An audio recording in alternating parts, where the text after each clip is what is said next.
Olá, meus amigos, olá, minhas amigas, sejam muito bem-vindos a Degrau Cultural Online. Eu me chamo Igor Daltro, sou professor de Direito Administrativo, especializado na disciplina pela Escola da Magistratura aqui do Estado do Rio de Janeiro, e estou hoje com vocês para trabalhar esse aulão ao vivo, transmitido para todo o nosso território nacional. Então sejam muito bem-vindos, muito boa noite a todos vocês, a vocês que depois assistirem eventuais reprises. Bom dia, boa tarde, fiquem com Deus. Nós vamos agora dar início ao nosso conteúdo.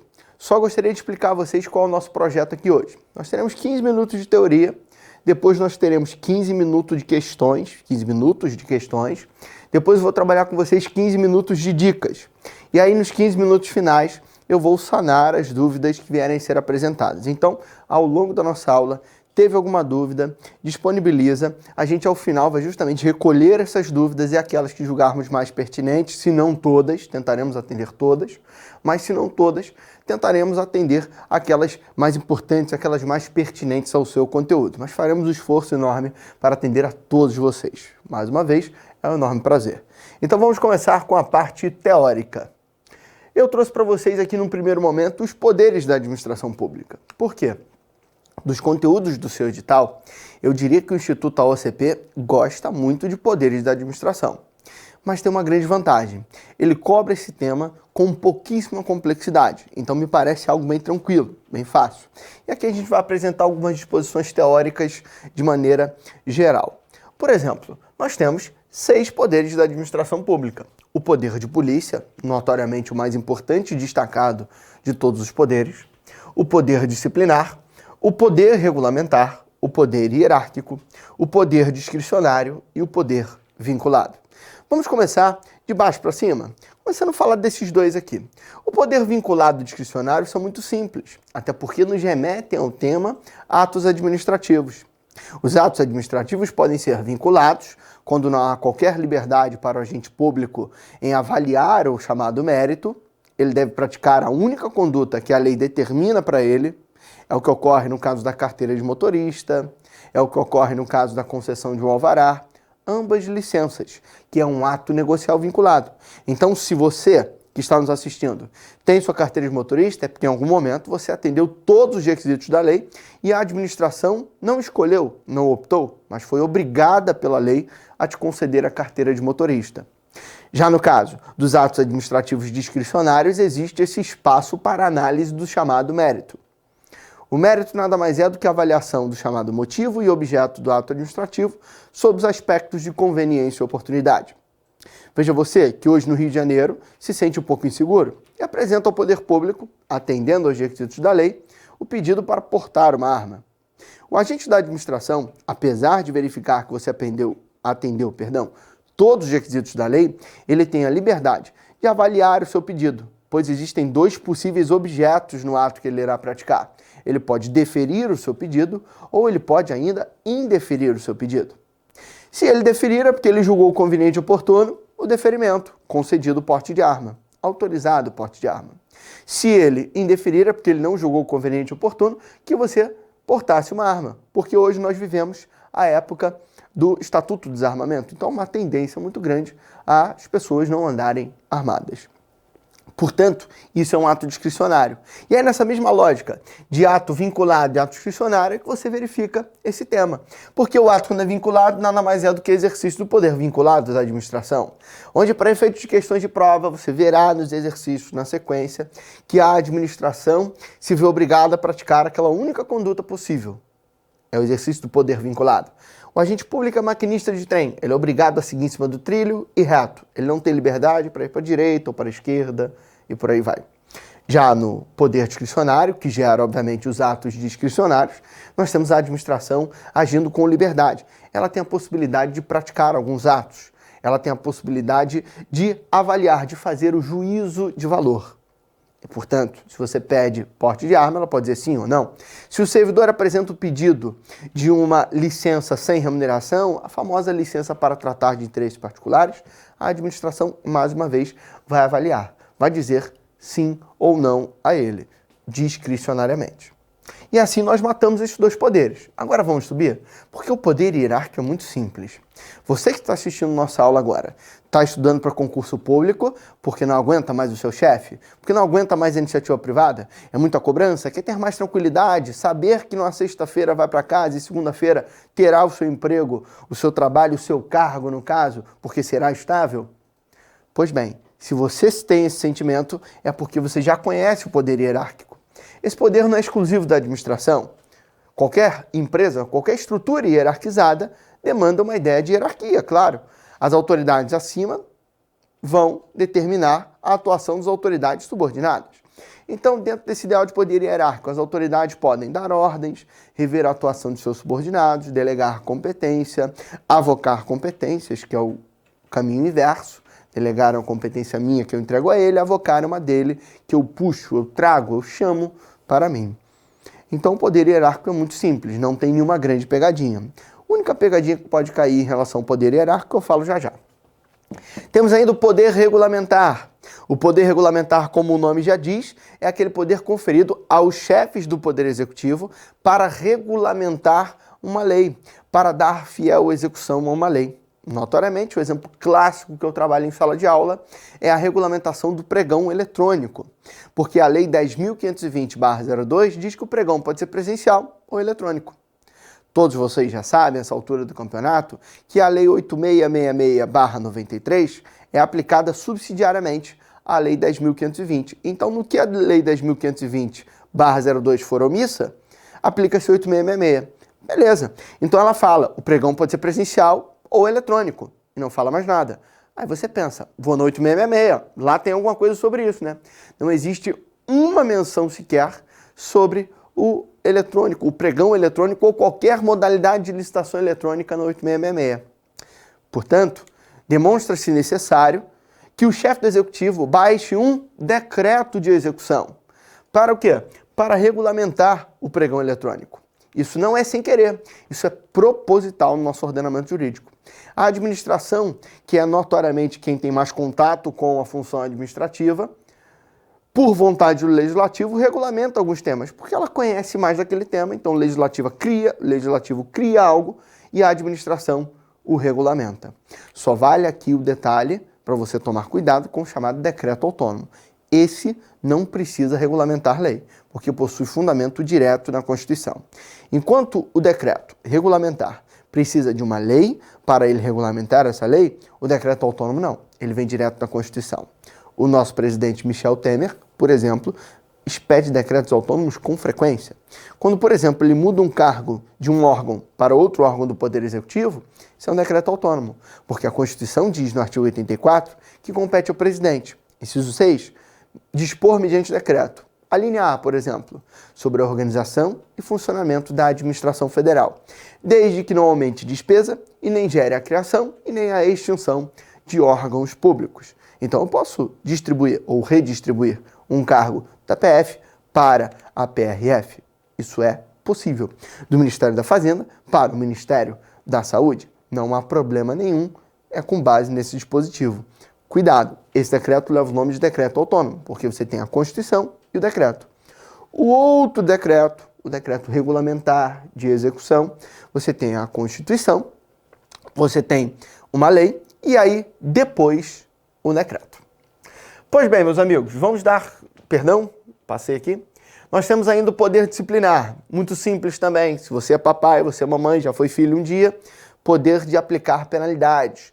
Disciplina. Então, isso aqui permite à administração aplicar penalidades a quem? A seus servidores, evidentemente. Mas vai além disso. Não é só aplicação de penalidades a servidores que ela admite, tá certo? O poder disciplinar permite a aplicação de penalidades a todos aqueles submetidos especificamente ao regime jurídico administrativo. Professor, explica melhor? Se uma concessionária de serviço público, por exemplo, aumenta a tarifa de um pedágio, uma concessionária como aqui no Rio de Janeiro, a linha amarela, sem anuência do poder público, pode sofrer uma penalidade, com base no poder disciplinar, porque tem um vínculo específico, o contrato de concessão. Se um aluno descumpre uma regra da escola ou da universidade, ele pode ser suspenso, poder disciplinar.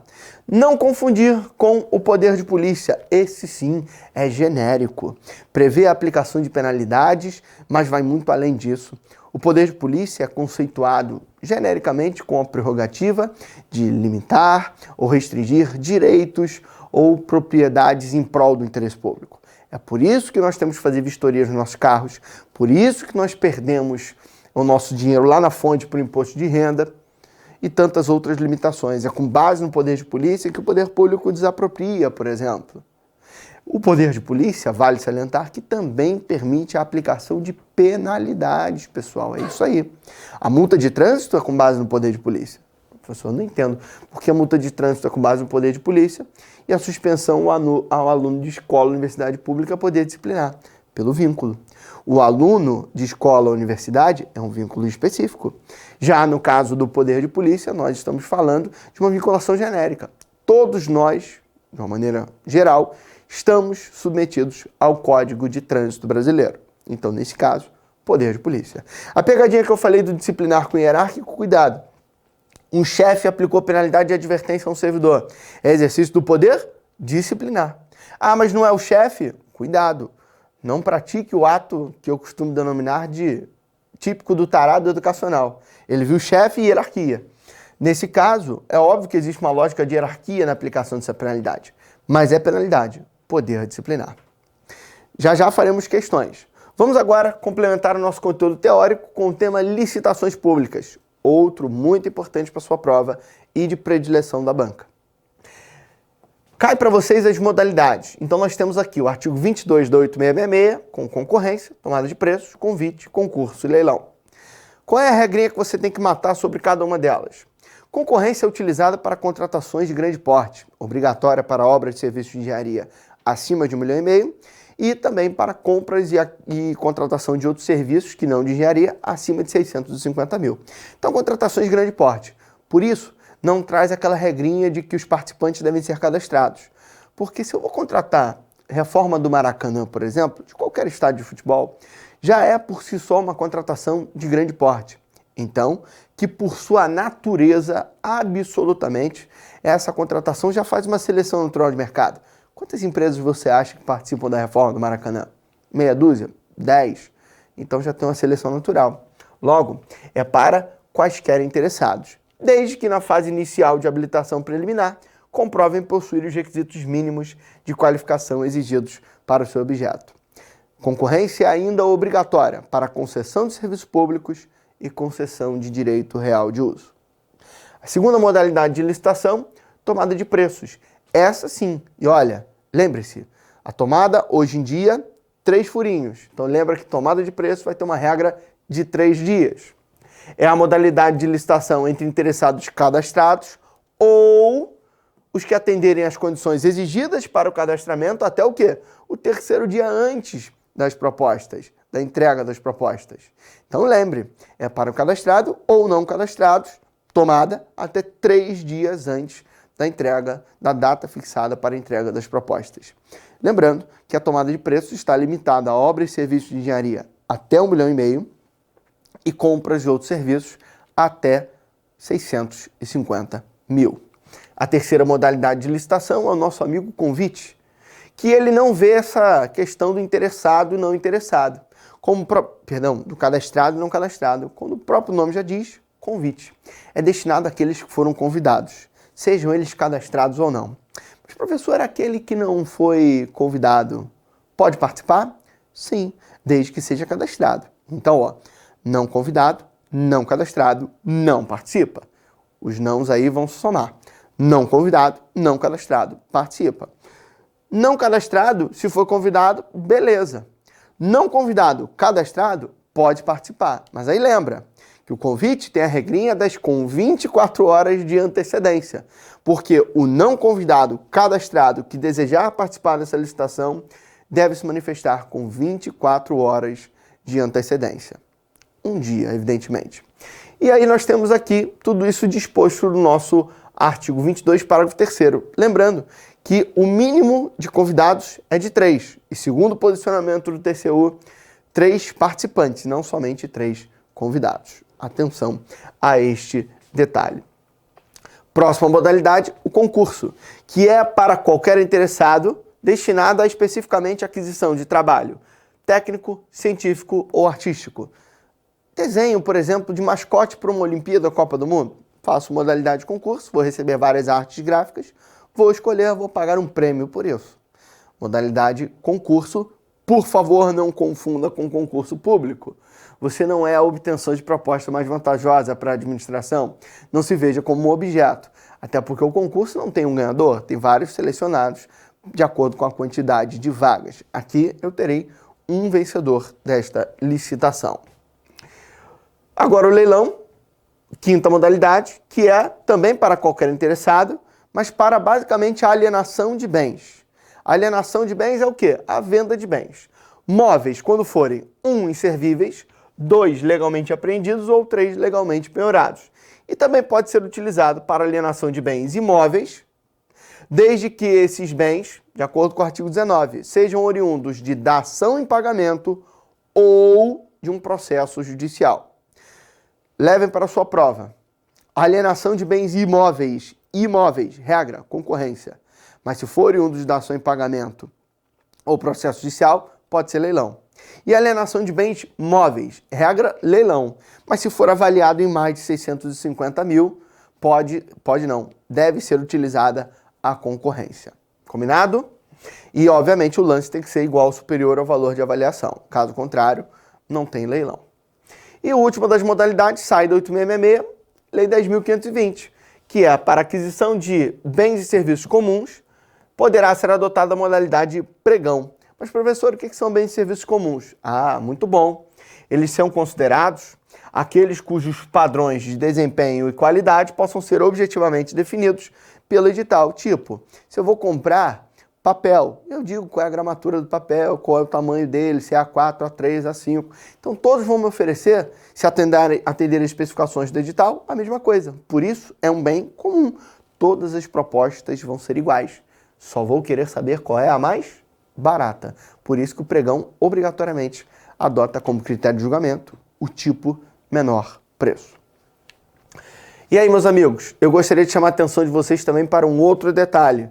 Isso aqui, para mim, é um grande divisor de águas sobre alguns temas. A questão da acumulação de cargos. Porque eu pergunto aos alunos assim, questão de prova, é proibida a acumulação de cargos públicos? Acredite você ou não que nos assiste. Eu tenho certeza que isso acontece com vocês também. A grande maioria acha que isso está errado. Não está. Porque, seja a Lei 8.112 e também a Constituição, nós temos a acumulação de cargos como regra a proibição. Não pode acumular cargo público. Essa é a regra, a proibição. Então, atenção a este detalhe. É proibido acumular cargos públicos. Havendo compatibilidade de horários, nós temos 7 casos. E vamos falar deles já já. Outra informação importante é que a Constituição, ela se preocupa em falar que é proibida a acumulação de cargos, empregos e funções públicos e não privados. Na questão privada, você vai consultar os estatutos dos servidores. Por exemplo, na Lei 8.112 diz que você não pode ser administrador e nem gerente de empresa, também não pode exercer o comércio, a não ser que você seja um investidor, seja o acionista, cotista ou comanditário, mas nunca administrador ou gerente. Então, repito, acumulação de cargos, proibida. Estamos falando de cargos, empregos e funções públicos. Mas não envolve também a questão da remunerado, mas sim a titularidade. O que isso quer dizer? Muitas pessoas acham que pode tirar aquela licença sem remuneração de um cargo e ir para o outro, né? Aí, se eu não gostei daqui, eu volto para cá. Por exemplo, o cara era do TRT, aí passou para o delegado de polícia. Pode ser que eu não goste, né? Área de segurança pública e tudo mais. Tira uma licença aqui sem remuneração e vem para cá, para qualquer coisa voltar. Pode isso, Arnaldo? Não pode. Isso não é admitido. Por quê? Porque, embora você não esteja sendo remunerado, súmula 246 do TCU. Aqui a gente fala da acumulação de titularidade que é vedada. Então, você não pode acumular a titularidade desses 2 cargos, mesmo que não esteja sendo remunerado por um. Você está praticando a conduta de acúmulo legal de cargos públicos, que pode gerar sua demissão. Atenção. 7 exceções se houver compatibilidade de horários. Quais são essas exceções? Professor mais professor, professor mais um cargo técnico ou científico, como o de delegado de polícia, o de defensor público, etc. Professor mais magistrado, professor mais membro do MP, professor mais membro do Tribunal de Contas, 2 cargos da área da saúde devidamente regulamentados e ainda o vereador que pode acumular com cargo, emprego ou função pública. Lembrando, se o vereador não tiver compatibilidade de horários, ele não pode acumular. E aí, neste caso, ele tem o direito de optar por remuneração. Regra que se aplica ao prefeito, que não pode acumular, mas também tem o direito de optar por remuneração. E aí, meus amigos, ufa, recebi inúmeras chamadas aqui, vocês não estão vendo, mas ultrapassamos nosso horário. Vamos às questões e vamos compensar o nosso horário ou passar do horário, não tem problema. Vamos dar continuidade, o mais importante é o nosso aulão, é a sua preparação. Questões. Primeira questão, eu vou na ordem dos 3 temas que eu trabalhei a teoria. Poderes da administração. Os poderes administrativos são inerentes à administração pública e possuem caráter instrumental, ou seja, são instrumentos de trabalho essenciais para que a administração possa desempenhar as suas funções atendendo o interesse público. De acordo com o poder administrativo, relacione as colunas e assinale a alternativa com a sequência correta. Então vamos lá, pessoal. Aqui você tem 5 poderes e aqui você tem 5 situações. Autorização de porte de arma. Bom, autorização de porte de arma pode ser tanto poder de polícia, porque, poder de polícia, professor? Porque falou em arma, polícia? Não, esquece polícia e corporação.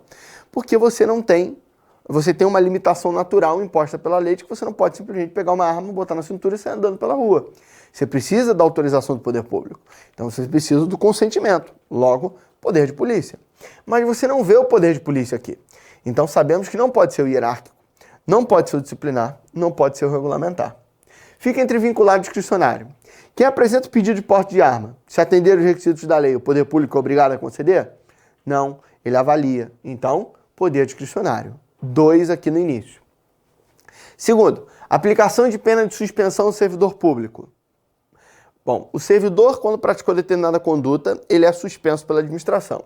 Dependendo do caso, é o poder disciplinar, mas também poderia ser vinculado ao discricionário. Por quê? Dependendo do tipo de conduta que ele praticou, você tem de 0 a 90 dias. Então, existe uma discricionariedade aí. Só que a gente já usou o discricionário, então elimina. E o vinculado, em tese, poderia ser. Então, aqui a gente fica entre 4 e 1. Vamos analisar a próxima. A prática de ato, que é uma portaria, de aposentadoria do servidor público. Não é hierárquico, não é disciplinar, não é regulamentar, também não é discricionário. Por quê? Necessariamente, se o servidor tem a idade mínima, 5 anos no cargo, 10 anos no serviço público, tem o tempo de contribuição necessário, a administração não pode, mas sim deve conceder a aposentadoria dele. Então, só aqui só pode ser o poder vinculado. Logo, a gente define que aqui é o disciplinar e aqui o vinculado. Então, 2, 4, 1. Aqui, mole, o chefe do executivo. Falou chefe do executivo, poder regulamentar. 5.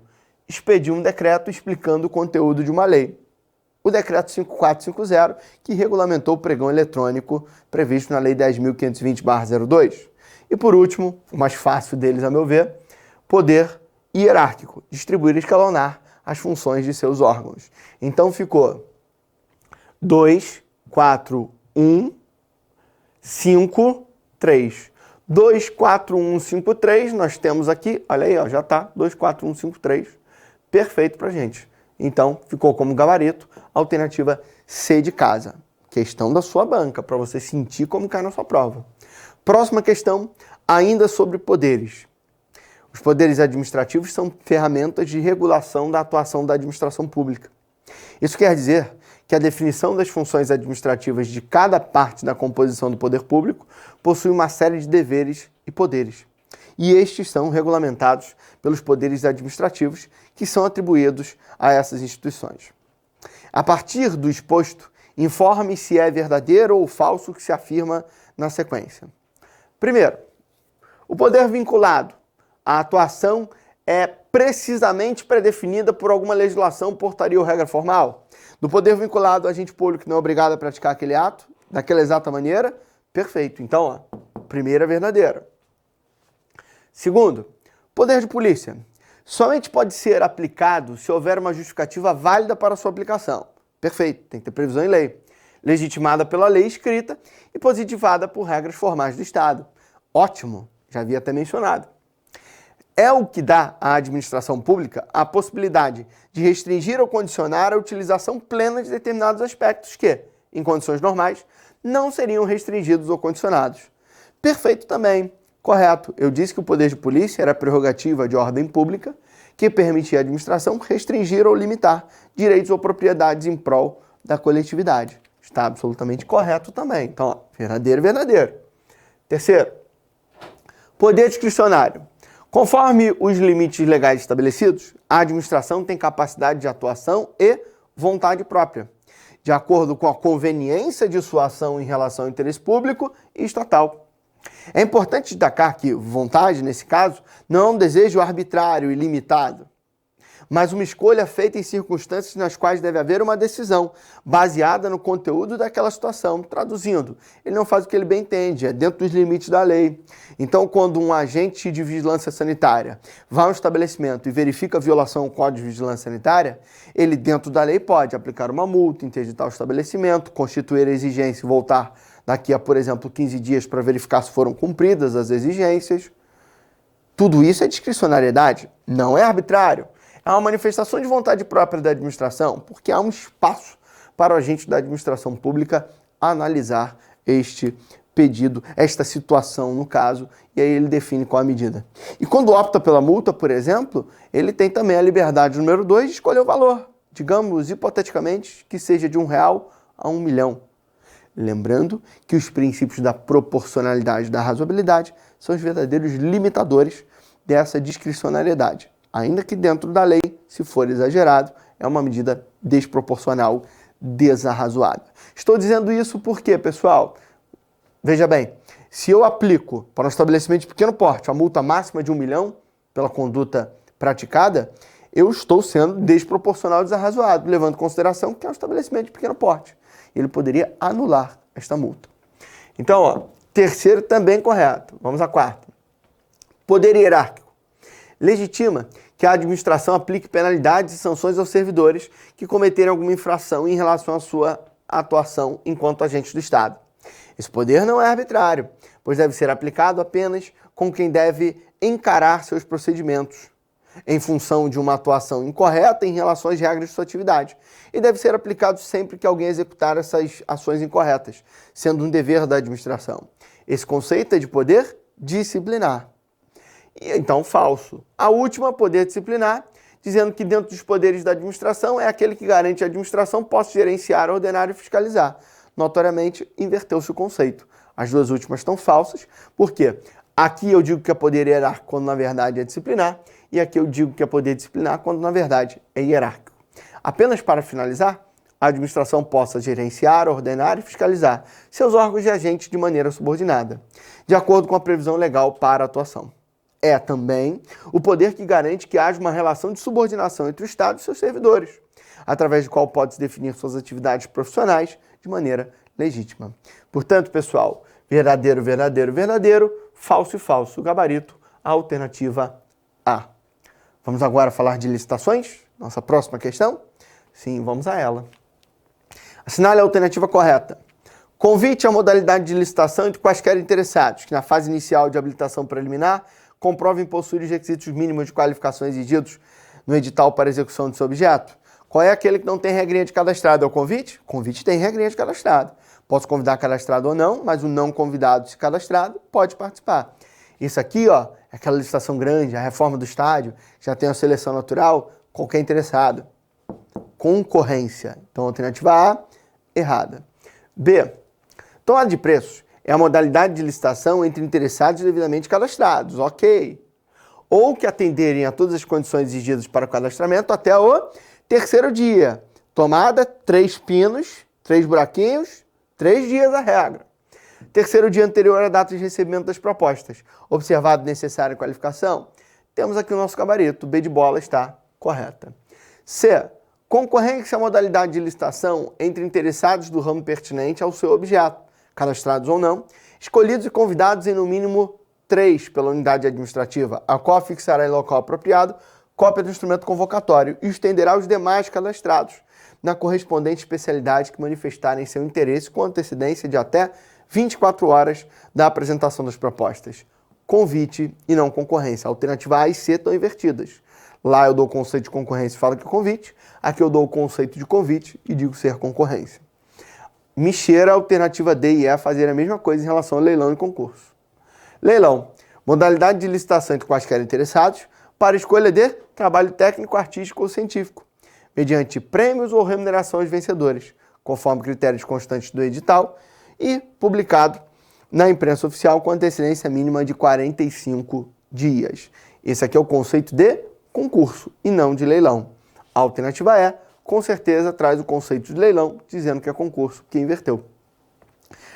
Concurso, errado, porque é leilão na verdade, é a modalidade de licitação entre quaisquer interessados para a venda de bens móveis inservíveis para administração ou de produtos legalmente apreendidos ou penhorados, ou para alienação de bens imóveis cuja aquisição haja derivado de procedimentos judiciais ou dação em pagamento, a quem oferecer o maior lance igual ou superior ao de avaliação. Então, pessoal, como eu disse, inversão na D e na E, gabarito realmente a alternativa B. Mais uma questão de licitações? Vamos lá, essa é rápida. Assinale a alternativa correta. Concorrência deve sempre ser adotada para obras ou serviços de engenharia de valor superior a 150 mil? Não, ela deve sempre ser adotada para obras e serviços de engenharia acima de 1,5 milhão. Lembrando, 1,5 milhão pode ser tomado de preço também. 1,5 milhão e 1 centavo é obrigatória a utilização da modalidade de concorrência. De qualquer maneira, não é 150 mil, tinha que botar mais um zero aqui. Errado. Vamos a B. Tomada de preço. Deve ser sempre adotada. Já está errado. Porque a tomada de preço nunca deve ser sempre adotada. Todas as hipóteses que eu posso utilizar a tomada de preço, eu posso utilizar também, no mínimo, a concorrência. Mas tudo bem, vamos lá. Tomada de preço deve ser sempre adotada para obras ou serviços de engenharia de valor inferior a 150 mil. Nesse caso aqui, pode ser concorrência, tomada de preço ou convite. Porque falou de obras ou serviços de engenharia e o convite justamente limite a 150 mil e 80 mil, respectivamente. Obras e serviços de engenharia e compras e outros serviços. Lembrando, mesma coisa que eu falei da concorrência. 150 mil e 1 centavo não pode convite. 150 mil pode uma obra ou serviço de engenharia por convite. 80 mil e 1 centavo não pode convite. 80 mil pode uma compra ou outro serviço que não de engenharia ser realizado mediante a modalidade convite. De qualquer maneira, errado a B. C. Convite deve sempre ser adotado para obras e serviços de engenharia de valor superior a 1,5 milhão. Absolutamente errado. Concorrência caberia aqui. Nenhuma hipótese em que o convite é possível, ele deve ser sempre adotado. Nenhuma. Porque quando o convite é possível, pode também ser realizada a tomada de preços e ainda a concorrência. Lembrando que esse tipo de questão ignora a Lei 10.520, porque o pregão ele surge depois. Então o texto do 8666 passa a ser relativizado. Mas as questões de prova adotam o 8666 como a sua literalidade. A não ser que na questão mencione o pregão, você vai levar que só existem as 5. Se ela mencionar o pregão, beleza, aí você aplica o teu conhecimento de que se, por exemplo, for uma compra de 1.000 computadores, vai dar mais de R$1 milhão essa compra.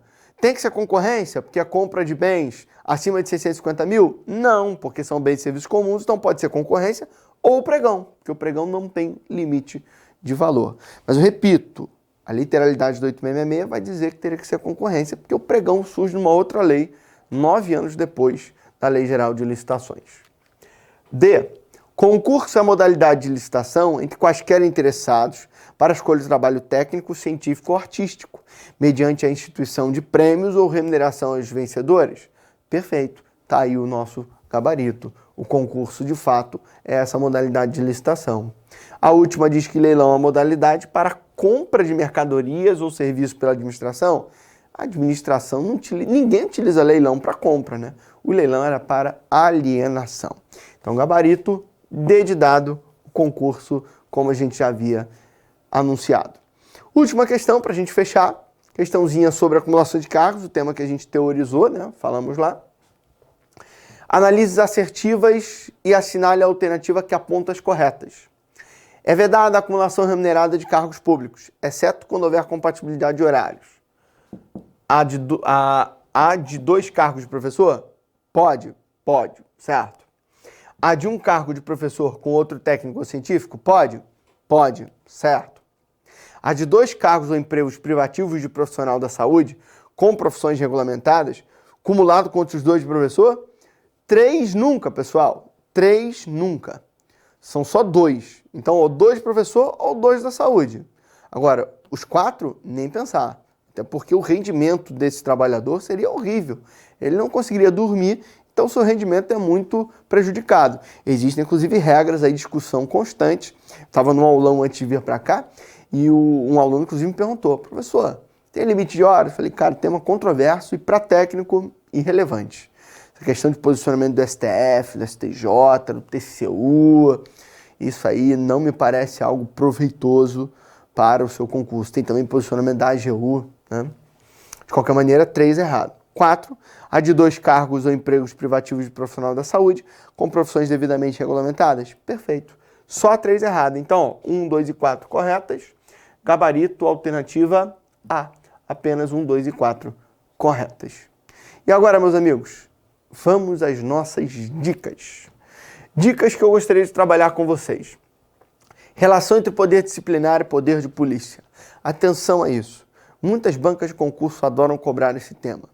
E eu desenvolvi ao longo da minha carreira como professor uma forma interessante de você entender isso.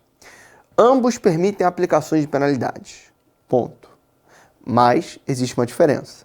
O poder disciplinar, ele fundamenta aplicações de penalidades àqueles que são submetidos especificamente à matéria administrativa, ao chamado regime jurídico administrativo. O poder de polícia, aqueles são submetidos genericamente à administração pública, ao chamado regime jurídico administrativo. Para isso, nós vamos matar esse tema em 6 exemplos. Aplicação de advertência, suspensão ou demissão a servidor. Poder disciplinar ou de polícia. Bom, quem é que pode ser demitido da administração? Qualquer pessoa ou só esse grupo chamado de servidores? Só esse grupo chamado de servidores. Então, vínculo é específico ou genérico? Específico. Poder disciplinar. Exemplo número 2.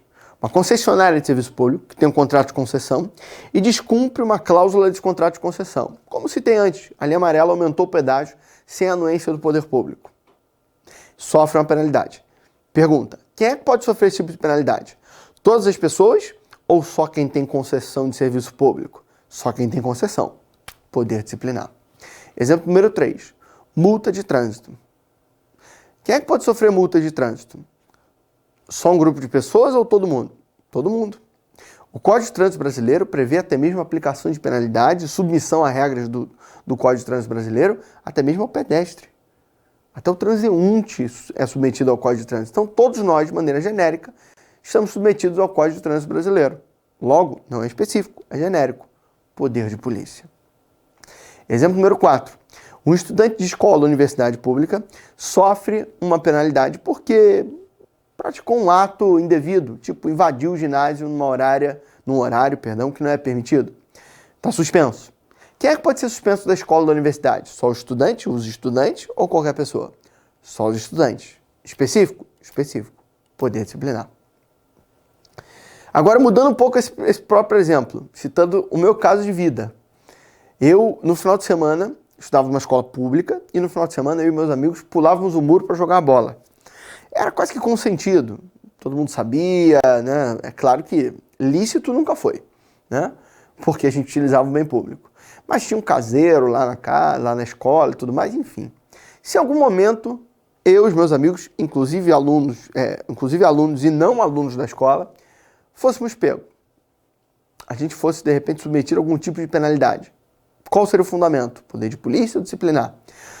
Vínculo específico, disciplinar ou genérico de polícia? Genérico. Qualquer pessoa que pula e invade um órgão público, no caso a escola, está sujeita a penalidades. Então nós não sofremos as penalidades, ou não sofreríamos as penalidades como alunos, mas sim como cidadãos, como pessoas. Na verdade, nem cidadãos ainda, porque éramos menores de idade.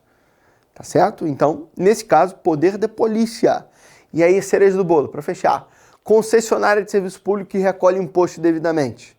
Sofre uma penalidade porque recolheu imposto devidamente. Poder disciplinar, vínculo específico, ou poder de polícia, vínculo genérico? Poder de polícia. Por quê? O professor não é concessionária, no primeiro exemplo, ele descumpriu uma regra do contrato de concessão. Então, só quem pode cumprir regra de contrato de concessão é quem tem um contrato. Já no último caso, ele deixou de recolher imposto devidamente. Todos nós temos que recolher impostos. Logo, nesse caso, poder de polícia, porque, embora seja concessionária, eu tenho que pagar imposto, o nosso amigo tem que pagar imposto, o Joãozinho tem que pagar imposto, a empresa que vende roupa tem que pagar imposto e a concessionária de serviço público também. Atenção, pegadinha clássica de concurso público. Características do poder de polícia agora e dos atos administrativos. Cuidado, nós temos aqui o SEDA, que é a coercibilidade, exigibilidade, discricionariedade e autoexecutoriedade. SEDA é do poder de polícia. E o TAPEI, que é a tipicidade, autoexecutoriedade, presunção de legitimidade, exigibilidade e imperatividade. Essas características são dos atos administrativos. Autoexecutoriedade se repete em ambos e exigibilidade também. Mas olha só, coercibilidade e imperatividade, por que eu botei isso aqui? O C e o I são a mesma coisa. Levam nomes distintos, porque foi construção doutrinária feita de maneira diferente, mas é o mesmo significado. O que é imperatividade e coercibilidade? É a administração impondo a sua vontade, independentemente de concordância. Então, o que nós chamamos de coercibilidade no poder de polícia, chamamos de imperatividade nos atos administrativos. Cuidado! Nem todo ato administrativo é imperativo. Atos negociais e enunciativos não são dotados de imperatividade. Mas, professor, e essa tal de autoexecutoriedade e exigibilidade? Como é que funciona? Sim. O exemplo clássico que eu dou aqui é a questão da multa de trânsito. Primeiro, entenda que um ato de polícia ou um ato administrativo, ele só pode ser autoexecutório ou exigível se ele for coercitivo ou imperativo. Por quê? Eu só posso exigir algo ou executar algo se eu impus a minha vontade. Portanto, vamos pensar na multa de trânsito. A multa de trânsito é uma imposição.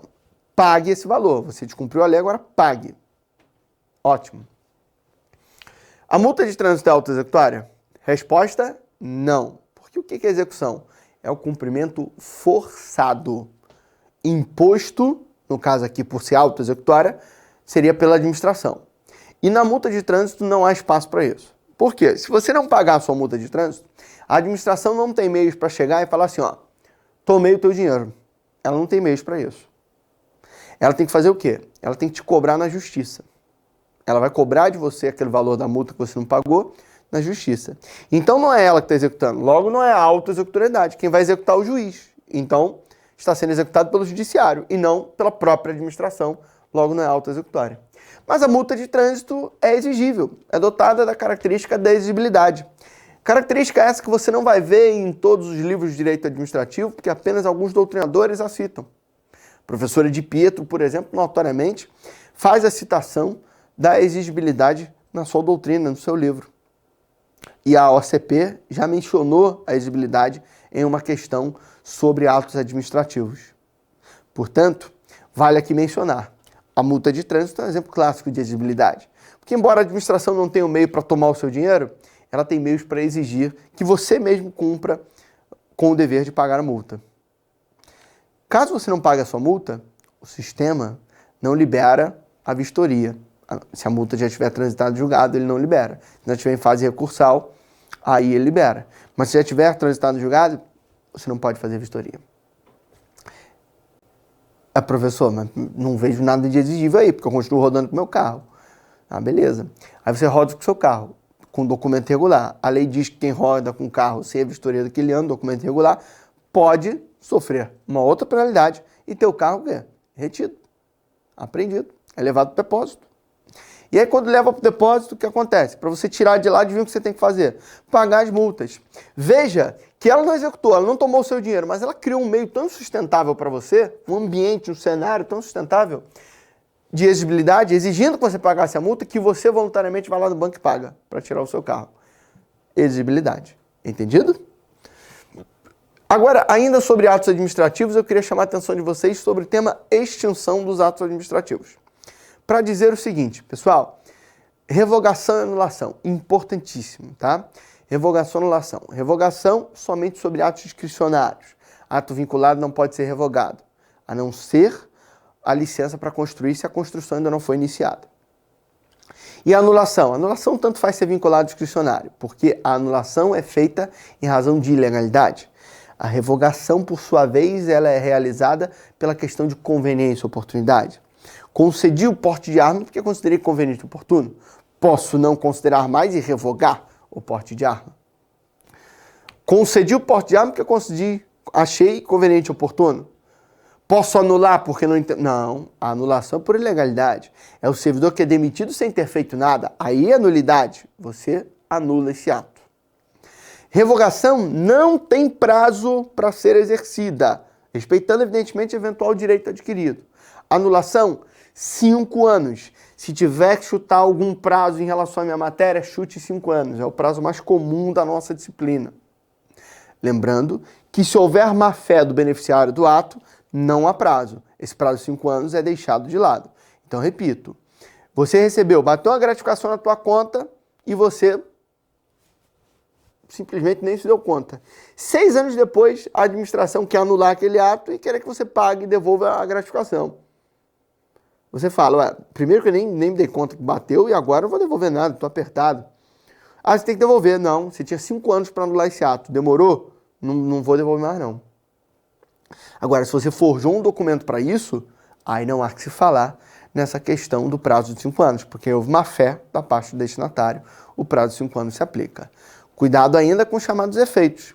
A revogação nunca retroage, é só dali para frente. Quando você tinha um porte de arma e agora deixou de ter, daqui para frente você não pode ter porte de arma. O que você fez lá atrás, não tem problema. Se você andou durante anos com a arma na cintura, foi porque eu tinha te autorizado. Então não vou voltar no tempo para corrigir nada. Só daqui para frente não ande mais. Então é o efeito ex nunc, de nunca retroage. O efeito ex tunc é o outro que vai retroagir. Porque quando eu anulo a demissão de um servidor, ele volta a trabalhar e recebe todos os atrasados. Então os efeitos são tanto prospectivos como retrospectivos. Então retroage. Ex tunc. O nunc nunca retroage. O tunc é o que vai retroagir. Combinado? Outro tema, organização administrativa. Famosa administração direta e indireta. Cuidado à diferença entre órgãos e entidades. Órgão não tem personalidade jurídica, entidade tem. Então o órgão não vai responder, em tese, como regra, a processo judicial. A entidade responde porque ela é titular de direitos e ela contrai obrigações. O órgão, ele é fruto da desconcentração administrativa. Olha o Ozinho, ó. O de desconcentração, O de órgão. Já a descentralização, olha o E, cria as entidades administrativas. A desconcentração é dentro da mesma pessoa, criando órgãos. Olha aqui, ó. O Igor é uma pessoa, vários órgãos, né? Cada um com a sua função dentro da pessoa.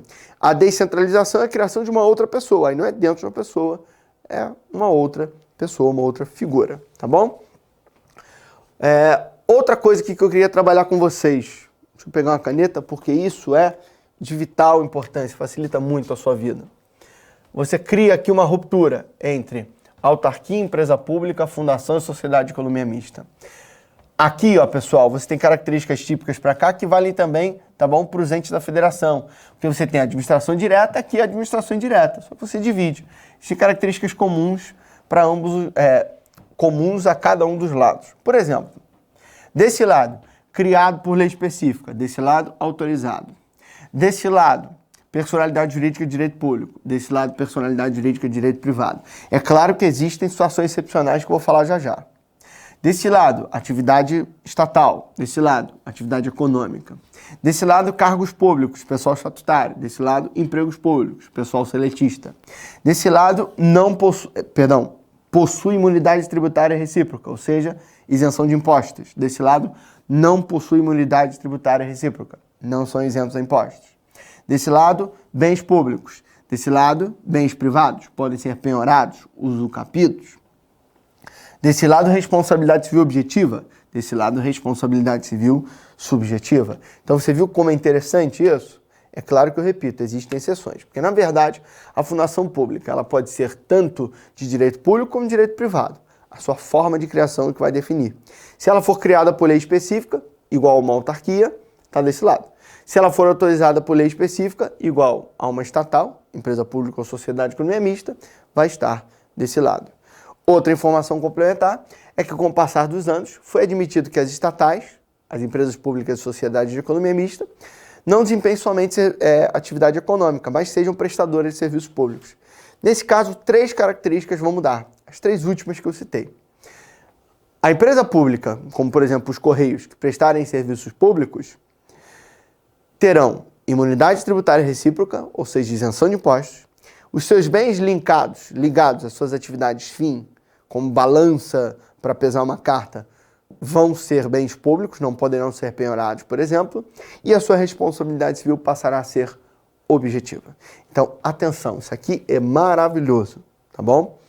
Vale a pena você depois voltar aí no vídeo e fazer você mesmo o esquema e você mesmo preencher. Isso aqui responde 90% das questões que envolvam a administração indireta.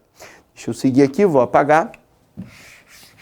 Em relação à Lei 8.112, atenção às formas de provimento. A OCP gosta disso.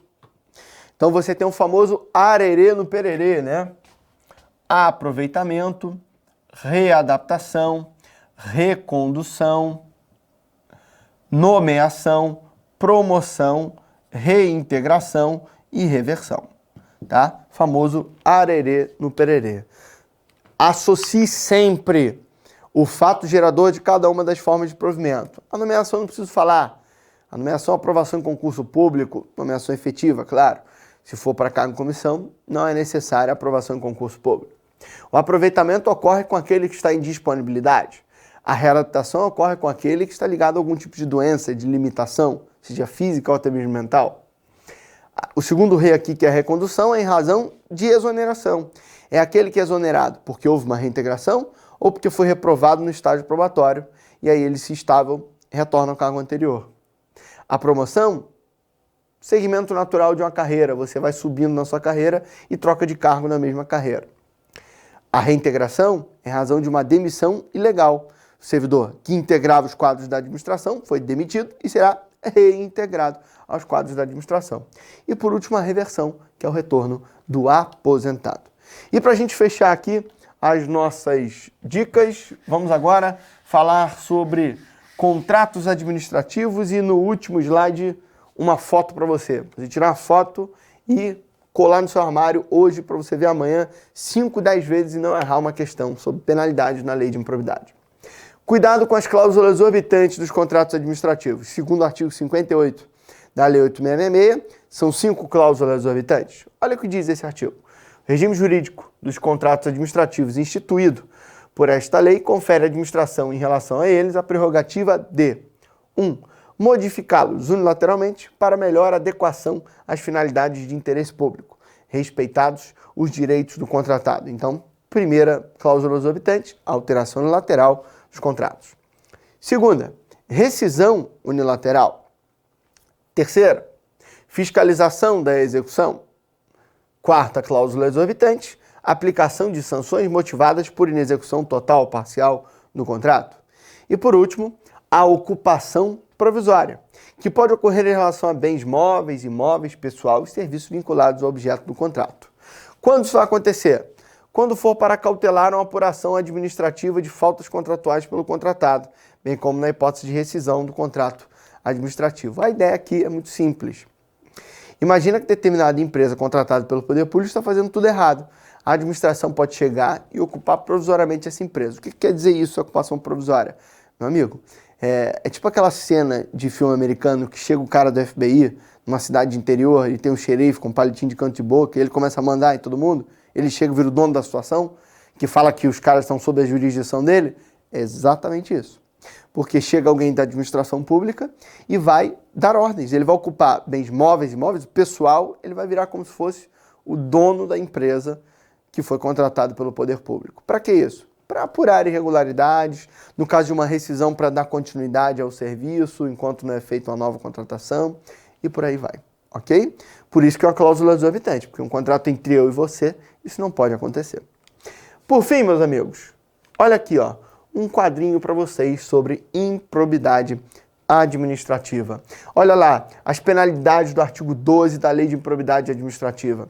Nós temos aqui os 4 atos de improbidade, lembrando que esse aqui foi adicionado no último dia do ano passado, 31 de dezembro passou a valer, que aplica somente às autoridades municipais, tá bom? Então nós temos aqui o seguinte: ressarcimento integral, todos têm menos o último. Perda de bens, só enriquecimento ilícito e prejuízo erário, os outros não têm. Multa, todos têm. Detalhe que a multa aqui é até, tá? Eu não botei o até, mas é até em todos os casos. Até 3 vezes o valor obtido ilicitamente, no caso do enriquecimento ilícito. Até 2 vezes o dano causado, no caso do prejuízo erário. Até 100 vezes a remuneração do servidor, no caso de atentado contra os princípios da administração. E até 3 vezes o valor do benefício concedido ilicitamente, no caso de, por exemplo, concessão irregular de benefício municipal de imposto sobre serviço. Por exemplo, não pagar ISS. Entra nessa regrinha aqui. Perda da função. Todos eles geram perda da função. Suspensão de direitos políticos, ou podem gerar, né? Suspensão de direitos políticos. Aqui, ó, antes, quando não tinha esse de baixo, era escadinha. 3 a 5, 5 a 8, 8 a 10. Mas aí esse último aqui, ó, 5 a 8. É porque esse aqui está muito próximo do prejuízo erário, então você vê que ele repete, tá? Ele repete aqui também a perda da função, mas não tem a proibição de contratar com a administração, que é só a escadinha aqui, ó. 3, 5 e aqui cai no máximo 10 anos. Tá certo, pessoal? Então, atenção a essas penalidades. Lembrando que a lei fala e o STF já confirmou esse posicionamento em sua jurisprudência. De acordo com a gravidade do ato de improbidade administrativa, as penalidades podem ser aplicadas de maneira cumulativa ou não. Ou seja, pode haver uma condenação por ato de improbidade, mas sem a aplicação de várias dessas sanções. Por exemplo, eu posso determinar o ressarcimento, mas não determinar a perda da função, a multa, a suspensão de direitos políticos, a proibição de contratar, por aí vai. Quem define isso é o Poder Judiciário. Tá certo, meus amigos? E aí agora, nesse exato momento, estamos aqui abertos a vocês, ao nosso chat, ao nosso bate-papo. Estou esperando as dúvidas. Se vocês têm alguma dúvida, por favor, enviem essas dúvidas agora. Vamos conceder aqui alguns minutinhos a vocês. Se vocês tiverem dúvidas, por favor, enviem. Caso não hajam dúvidas, eu fico muito feliz, porque eu sei que tem muitas pessoas nos assistindo, né? E que não mandaram dúvidas. Acredito ter me feito claro a todo instante. De qualquer maneira, concederemos aqui alguns minutos a vocês para que vocês enviem essas dúvidas para a gente. Enquanto isso, vou pedir licença para tomar uma água. Dá licença, aguardo as dúvidas de vocês já já.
Salve, salve, meus amigos, estamos de volta. Recebemos aqui algumas dúvidas, né? Francisco José, o nosso amigo, que enviou as dúvidas. Isso, Francisco, um prazer tê-lo aqui. E vamos lá. Primeiro, sobre vacância. Na Lei 8.112 nós temos 7 hipóteses de vacância. 4 delas me parecem bem lógicas, né? Como, por exemplo, exoneração, demissão, aposentadoria e, obviamente, o falecimento do servidor. São hipóteses em que o cargo fica vago. As últimas 3 parecem merecer um pouco mais de consideração mesmo. Porque, por exemplo, promoção e readaptação são formas de provimento e vacância simultaneamente. O servidor que é promovido, ele sai do seu cargo e vai ocupar o de cima. Então, o seu cargo de baixo, o anterior, ficou vago e ele ocupou o de cima. Então, ele proveu esse cargo e deixou o seu vago. O mesmo ocorre na readaptação. Aquele que contraiu o LER, a lesão por esforço repetitivo, e não pode mais, por exemplo, ocupar um cargo onde ele digitava. Você readapta ele, coloca ele num cargo que ele não vai digitar. Deixou esse vago e passou a prover este cargo. Então, essas 2 formas de provimento são também de vacância. E por último, nós temos também a chamada posse em cargo inacumulável. Tomar posse no segundo cargo, assinar o termo de posse e esse cargo ser inacumulável com o anterior, em tese, não há necessidade de você ir lá no seu cargo anterior pedir exoneração, porque a posse em cargo inacumulável já gera automaticamente a vacância do cargo anterior. A administração pede que você vá tirar a exoneração porque ela é preguiçosa, mas ela não precisava fazer isso. E a sua outra dúvida é em relação ao TAPEI, né? T de tipicidade, os atos administrativos são típicos, ou seja, as nossas carteiras de motorista são todas iguais, têm os mesmos requisitos para sua concessão, o mesmo vale aos nossos passaportes, etc. A tipicidade traz segurança jurídica à atuação da administração, porque é previsível, porque os atos devem ser típicos, previstos e encaixados na lei. Temos ainda o A de autoexecutoriedade, já falamos, o P de presunção de legitimidade, a chamada fé pública. Todo ato administrativo, aliás, vale salientar, que de todas as 5 características, a única presente em todos os atos é a presunção de legitimidade. Todos os atos administrativos nascem com presumidamente o quê? Legítimos. Presumidamente atendem ao interesse público, são praticados pela autoridade competente, eles não violam os princípios da impessoalidade e da moralidade, isso é a ideia de presunção de legitimidade. Por exemplo, quando o Igor, professor, sofreu uma multa por estar dirigindo falando ao celular, não há uma foto, mas presume-se que o agente público está falando a verdade, tá certo? Temos também o E de exigibilidade, já falamos, e o I de imperatividade também já falamos. Então, eu repito, TAPEI, tipicidade, autoexecutoriedade, presunção de legitimidade, exigibilidade e imperatividade. 3 deles já havíamos falado durante a aula e os outros 2 expliquei agora. Aqui recebemos uma nova dúvida. Jorge, é um prazer, muito obrigado pela participação. Poderia voltar ao slide de provimento e dizer quais geram vacâncias? Então, acabei de falar isso, Jorge. Fechamos aqui. É a readaptação e a promoção que geram vacância também, tá bom? Readaptação e promoção são provimento e vacância simultaneamente. Temos mais alguma dúvida? Você já foi do Jorge? Quem mais? Estamos à disposição. Agora é a hora. Kel, não sei se é homem ou mulher, né? Bom, de qualquer maneira. Professor, licitação dispensada e licitação dispensável. Kel, em tese, para técnico não cai, né? Porque lá no seu edital fala, Lei 8666, licitação dos princípios das modalidades. Ele não citou a contratação direta, né? Então, em tese, não pode ser cobrado de vocês a hipótese de licitação dispensável, inexigível e também a dispensada. Em tese, isso não pode ser cobrado, porque isso não está dentro do conceito de modalidades, né? É hipótese de contratação direta. Você até poderia discutir o artigo 17, que traz a licitação dispensada, quando ele menciona ali, no 19 ele fala do leilão, no 17 ele fala dispensada, mas de qualquer maneira, o termo contratação direta, inexigibilidade, licitação dispensável, não está expresso no seu edital. O seu edital falou de princípios e modalidades, tá? Questionável, amplamente questionável, qualquer questão que envolva contratação direta. De qualquer maneira, inexigibilidade é quando não há competição e dispensável ou dispensada são as hipóteses previstas na lei. Para maiores informações, a gente aguarda um próximo momento, pós-TRT. Esse é um tema muito comum, eu diria que é o mais cobrado em licitações, mas que, em tese, no seu concurso não será cobrado. Mais alguma dúvida? Bom, pessoal, então acredito que encerramos, certo? Então nós vamos encerrar aqui. As palavras finais, elas são sempre palavras de ânimo, de motivação a vocês. Eu admiro muito os candidatos de concursos públicos, não à toa eu atuo nessa área com uma grande satisfação. Mais do que qualquer outra área, como na pós-graduação, como em graduação, a minha satisfação se encontra com candidatos de concurso público. Porque ele vence muitas barreiras. Ele não costuma ser apoiado pela família, ele costuma enfrentar as barreiras dos amigos, da namorada, do namorado, da esposa, do esposo, dos filhos, barreiras naturais que a vida lhe impõe. E se você está persistindo nisso, se você está estudando com vontade, com afinco, dentro das suas limitações, mas você sempre que pode encaixa um tempo, você já é um grande vencedor. E o seu momento vai chegar. Então, eu torço por todos vocês e gostaria muito de receber as notícias de aprovações ou de resultados positivos, porque a quantidade de vagas é muito pequena. Então, os resultados positivos eles devem ser, sim, celebrados. é o caminho certo que você está trilhando. Se o resultado é positivo, é muito próximo de uma aprovação, não são todos que nos assistem que serão aprovados. A gente não tem vaga para todos vocês, o serviço público não ofertou isso. Mas todos vocês que nos assistem, se tiverem bons resultados, não esqueçam, é um combustível enorme para a gente ficar sabendo disso. Eu estou disponível nas redes sociais, será um prazer receber esse feedback de vocês. Aliás, eu costumo receber muito feedback dos alunos online. Isso é gratificante demais, pessoas que a gente acaba não vendo. Outro dia, inclusive, eu estava indo ao jogo no Maracanã, um rapaz trabalhando lá falou que me conhecia de aulas online. Isso é muito bacana. Então, por favor, tragam esse feedback para a gente. Estamos aqui, todos nós da Degrau Cultural Online e também, especialmente, o professor Igor Daltro está torcendo por vocês. Fiquem com Deus, tenham uma boa prova e convido vocês para o nosso aulão de amanhã, tá? Amanhã eu estou aqui de 11 a meio-dia também com o aulão. Esse aulão vai ser diferente, só dicas. Eu vou passar por todo o conteúdo de direito administrativo. Esse aulão também é gratuito, também é liberado, aulão também é liberado, então todos vocês estão convidados. Vem para a Degrau Cultural Online. Pessoal, forte abraço, fiquem com Deus e até uma próxima oportunidade. Tchau, tchau.